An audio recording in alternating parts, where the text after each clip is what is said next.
Programa 3. Inserción de México en el nuevo orden económico internacional y la globalización. Propósito: analizar la inserción de México en el modelo neoliberal, las políticas gubernamentales de este proyecto y sus efectos en las condiciones de vida de la población. Hola, Lee. ¿Y ahora por qué tan apurada? Es que me quedan solo un par de días para preparar los folletos del simulacro y repartirlos en el edificio. Oye, ¿ya te conté que soy voluntario en Protección Civil? ¡De verdad! ¡Te felicito! ¿Sabías que después del terremoto de 1985 en la Ciudad de México se crearon los programas de protección civil? Ahora tenemos una cultura de prevención de desastres naturales, pero en los años 80 no existían. Sí, en clase hablamos sobre los cambios del país en esa década. Mi mamá me platicó del sismo, pero también de la crisis del petróleo y la devaluación de la moneda, la peor de nuestra historia, según recuerda. Sí, cuando nacionalizaron la banca, despidieron a mi abuelo. Mi familia recuerda que esos años fueron muy duros porque pues todo subió, pero no los sueldos. Me parece que esa época dejó malos y buenos recuerdos. Mis tíos siempre hablan de lo divertido que era jugar en la calle, de la música que escuchaban y de la moda de entonces. Pues sí, mucho de lo que vivimos ahora es consecuencia de lo que sucedió en México y en el mundo cuando nuestros padres eran jóvenes. Sí. Oye, ¿me acompañas por unas copias? Sí, vamos, claro, vamos. La década de los años 80 se conoce como la década perdida. La inflación de los años 70, acompañada de endeudamiento de los países en vías de desarrollo y la elevación de las tasas de interés, llevaron a estos países a una crisis muy severa. México debía 90,000 millones de dólares. Para intentar salir de la crisis, el gobierno de Miguel de la Madrid adoptó el neoliberalismo, modelo económico que aconsejaba austeridad fiscal, privatización y liberación de los mercados, así como estabilización. Para lograr la estabilización, se creó un plan antiinflacionario, llamado Pacto de Solidaridad Económica, que buscaba la concentración entre los agentes económicos y que logró reducir rápidamente la inflación de un 150 a un 20%. Una consecuencia de este plan fue la apertura comercial para bajar la inflación. Se permitió la entrada de productos del exterior a menor precio, lo que llevó a la destrucción de una parte de la industria nacional. La privatización, por otro lado, llevó al gobierno mexicano a deshacerse de muchas de las empresas que poseía. Se nacionalizaron los bancos y luego se volvieron a vender. Se vendió Teléfonos de México, además de hoteles, minas y medios de comunicación. No obstante, su venta no logró la reactivación de la economía. Asimismo, se aplicó la desregulación, es decir, se favoreció la existencia de reglas menos restrictivas que permitieron la entrada de capital especulativo. Muchas de estas medidas tuvieron buenos resultados a corto plazo, pero a la larga provocaron una nueva crisis, la de 1995. En las décadas recientes, los países comenzaron a formar bloques para obtener beneficios en el comercio internacional, aunque también se han agrupado con fines políticos y culturales. La mayor parte de los bloques económicos se han reunido por regiones. Un ejemplo de ello fue el Tratado de Libre Comercio de América del Norte, firmado por México, los Estados Unidos de América y Canadá. Algunos de estos bloques se han propuesto lograr un mercado común, establecer un único arancel para los países no miembros y promover la libre circulación de bienes y personas. Tal es el caso del Mercosur, integrado por algunas naciones sudamericanas.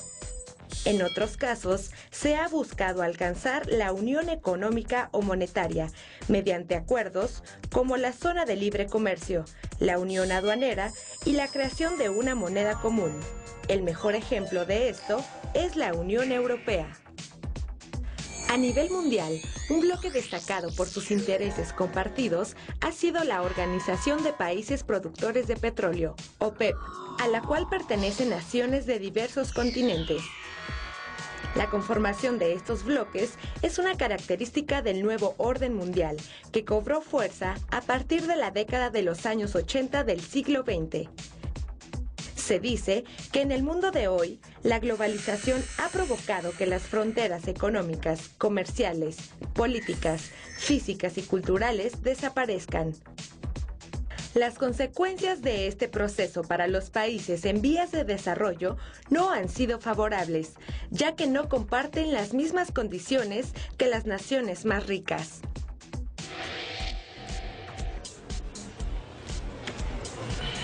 Hola, buenas tardes.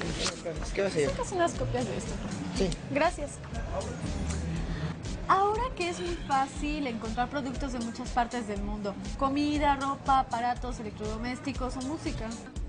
Eso es una ventaja, pero también hay cosas que no me gustan. Por ejemplo, cada vez compramos menos cosas hechas en México. El desempleo es otro problema que me preocupa. Muchas personas dicen que es consecuencia de la globalización y el neoliberalismo. ¿Tú qué opinas? La verdad no sé, creo que tengo que investigar más al respecto, pero lo que sí estoy seguro es que los jóvenes no podemos dejar de prepararnos, ya sea para obtener mejores opciones laborales o para comprender mejor lo que sucede a nuestro alrededor y tomar decisiones informadas. Claro, tienes muchísima razón.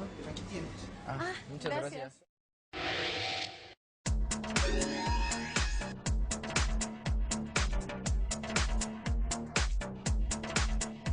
En el ámbito económico, el neoliberalismo ha propiciado que los estados nacionales, como México, para atraer capitales, ofrezcan altas tasas de interés en ciertos momentos. Y esto provoca un problema para quien tiene recursos, muchos o pocos, que quiere invertirlos. ¿En qué los va a invertir? Pues los vamos a invertir en una actividad rentista. Los vamos a invertir en el banco para que nos dé intereses en lugar de invertirlos productivamente. Eso lo ha hecho el Estado para poder retener a los capitales en México. Otro problema es el de las empresas y del trabajo. Las empresas tratan de ocupar cada vez menos personas y de que el trabajo sea un trabajo no como era un trabajo de largo plazo antiguamente, sino un trabajo precario. Pretenden que se trabaje casi por horas, contratar por horas, despedir con los menores costos posibles. Este fenómeno neoliberal ha propiciado también dislocamientos sociales en las comunidades, en el medio rural. La gente tiene que emigrar porque se cambian los modos de producción tradicionales. Se importan productos muy baratos de otros países, productos que son subsidiados en esos países, y aquí la gente ya no puede producir esos bienes. Y entonces tiene que abandonar el campo, tiene que salir. Entonces se han dado fenómenos de migraciones masivas a las ciudades y sobre todo a los Estados Unidos.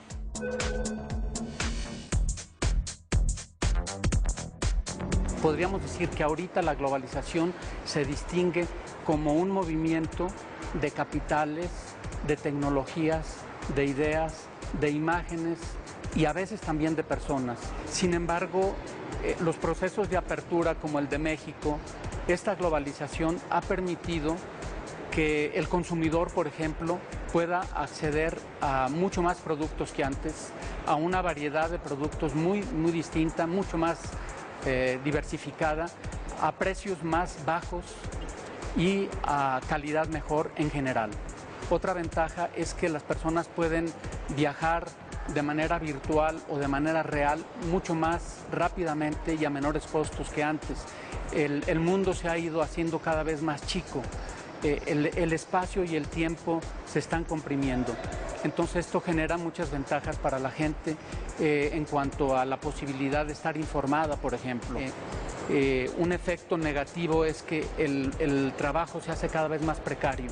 Se busca que el trabajo sea parcial, que el trabajo sea por horas, que las empresas se vayan a donde los salarios son más bajos. Entonces esto afecta a los países desarrollados, al empleo en los países desarrollados y también al empleo en los países en desarrollo.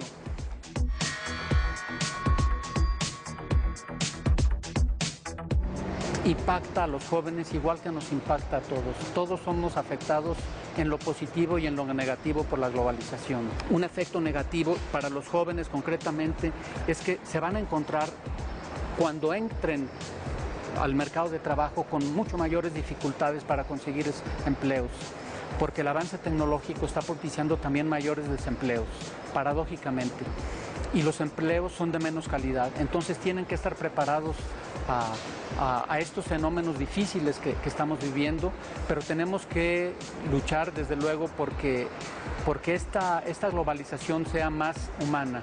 Otras limitaciones tienen que ver también con las oportunidades educativas. La globalización ha hecho que se den más intercambios entre estudiantes, que muchos estudiantes mexicanos vayan a otros países a estudiar, pero las oportunidades no son parejas. La oportunidad la pueden aprovechar más los que están mejor ubicados en la sociedad. Y entonces yo diría que otra limitación muy fuerte de la globalización es que no está llevando hasta ahora a una mayor homogeneidad social, a una mayor igualdad social, sino que reproduce y acentúa las desigualdades. No sé, como que es más complicado, ¿no? Como que ver primero lo que es, ¿no? Y ya después ya. ¿Te has preguntado qué habría sucedido si no hubieran privatizado tantas empresas a partir de los años 80? Y lo que yo me pregunto es qué tanto se analizó la situación antes de actuar y si se pensó en las consecuencias a corto, mediano o largo plazo. Según mis padres, había demasiadas empresas y no siempre se manejaban bien. Dice que con la venta se intentó acabar con la corrupción, entre otros problemas. Pero a ver, ¿qué beneficios crees que tuvo la privatización? ¿Acaso acabó con la pobreza, el hambre o la migración? Pues no lo creo. La pobreza no ha desaparecido, la población sigue creciendo y las personas no dejan de emigrar. Además, el campo ha dejado de producir. Los campesinos lo abandonan por ir a buscar una vida digna. En clase hemos aprendido que para enfrentar estos fenómenos es necesario alcanzar la autosuficiencia alimentaria, detener el crecimiento de la población y trabajar en la sustentabilidad. Ahora lo que hay que saber es cómo lograrlo. La reestructuración de la sociedad mexicana que generó el nuevo orden económico internacional se explica también por causas internas. Por un lado, el agotamiento económico que desembocó en la crisis de 1982. Por otro, el agotamiento político que se hizo evidente en las elecciones de 1988. A la par de las cuestiones políticas y económicas, a finales de la década de los 60 se incrementó la participación ciudadana en asuntos de interés colectivo. Por ejemplo, el movimiento estudiantil de 1968, los movimientos sociales de los años 70 y la respuesta civil ante el terremoto de 1985. El Estado mexicano, por su parte, adoptó diversas medidas para implementar la nueva política económica. El proyecto neoliberal implicó la puesta en marcha de una serie de estrategias jurídicas y de orden asistencial. Para poder llevar a cabo la desregulación, es decir, tener reglas menos restrictivas que permitieran la apertura comercial, se promovieron cambios en la Constitución. Las reformas más relevantes que se realizaron en este sentido fueron: artículo 27, modificado en 1992, que permite la enajenación del ejido, es decir, el campesino ahora puede vender su tierra. Artículo 130, modificado en 1992, permite una presencia pública a la Iglesia. Esto significa que los ministros del culto pueden ejercer su voto. También se promovió la reforma jurídica para dar mayor independencia al gobierno.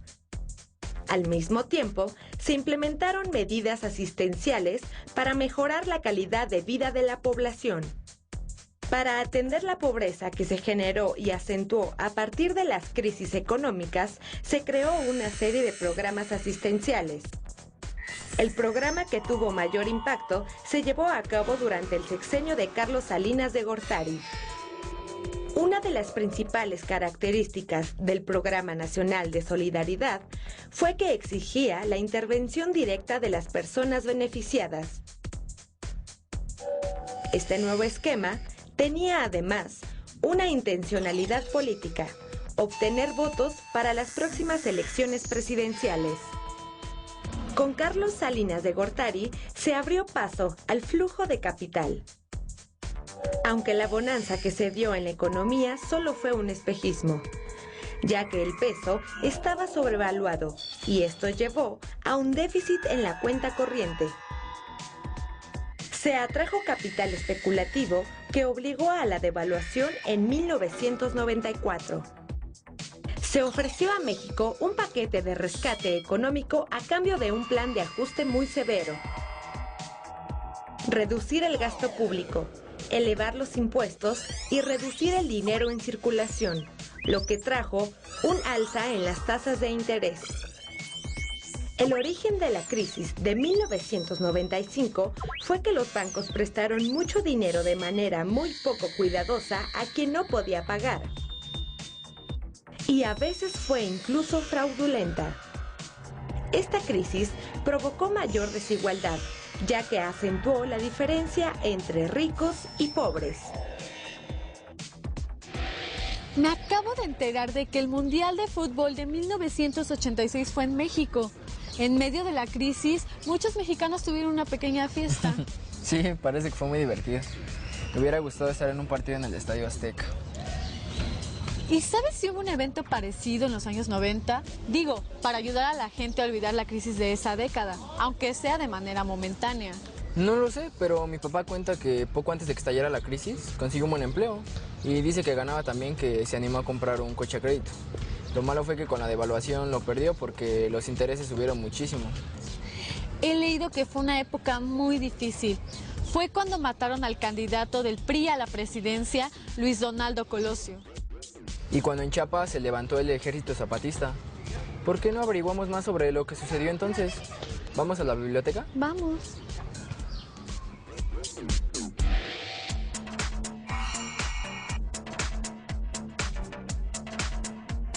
Yo creo que los principales costos sociales del modelo neoliberal tienen que ver principalmente con el empleo.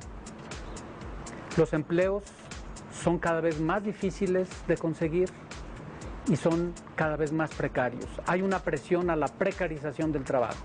La gente no encuentra trabajo en lugares oficiales, en la llamada economía formal. Cada quien tiene que inventarse su trabajo, porque el Estado no tiene la capacidad y el sector privado tampoco. Entonces, la gente tiene que crearse sus propios empleos. Ese es un problema muy fuerte del neoliberalismo. Pero hay muchos otros problemas también. Se han agudizado problemas de criminalidad, por ejemplo. El desarraigo de las comunidades lleva a veces a radicalismos basados en la raza, en la religión, que lleva a confrontaciones mundiales y a guerras. Mira que no me había dado cuenta de que lo que vivimos hoy en día está relacionado con lo que sucedió hace 30 años. Creo que a veces también olvidamos que lo que sucede ahora va a tener impacto en el futuro. Pues eso debemos planificarlo muy bien, nuestras decisiones como individuos y como sociedad, y pensar en las consecuencias. Lo que hagamos con nuestras vidas va a repercutir en la vida de nuestra familia y del lugar donde vivamos. Lo importante es contribuir a que las personas podamos cubrir todas nuestras necesidades. Alimentación, vestidos, salud, educación, trabajo, por ejemplo. En suma, que podamos vivir de manera digna. Tú seguramente seguirás haciendo labor social, como la prevención ante los desastres naturales. Me gustaría trabajar en proyectos sustentables, porque nos permiten tener un mundo mejor y pueden ser un éxito económico. Pues por eso me caes bien, porque siempre estás pensando en los demás, pero a la vez eres práctica. Ojalá que algún día puedas conocer a mi primo de Estados Unidos. Él trabaja para ayudar a los demás, enseñándoles inglés a los migrantes latinoamericanos. Bueno, pero mientras tanto, ayúdame a repartir la información para el simulacro. Va que va, pues vamos.